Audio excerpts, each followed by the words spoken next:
Okay, so this is our 4-foot by 4-foot CNC router from cncconversionkits.com. These are all the aluminum extrusions with T-nut slot profiles.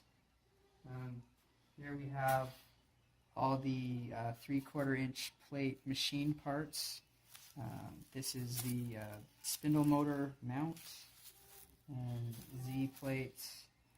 These are all the hardened linear rails. We have some more aluminum gussets for reinforcing the joints of the extrusions. This is all the metric fasteners and T-nuts to fasten everything together. Here we have the hardened ball screws for the X, Y, and Z axes.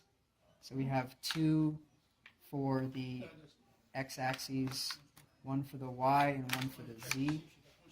And the ball nuts are already installed on them.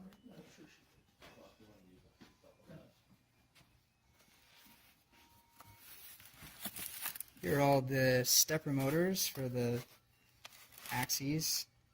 They're 425 ounce inch, running at 48 volts DC.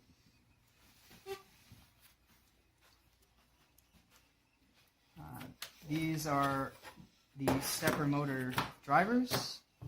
We have 48 volt DC 600 watt power supply and the variable frequency drive to run our 2 horsepower water cooled 20,000 RPM spindle motor. And lastly, these are the bearing carriages for the linear rails. So these have the ball bearing supports in them for a nice smooth motion.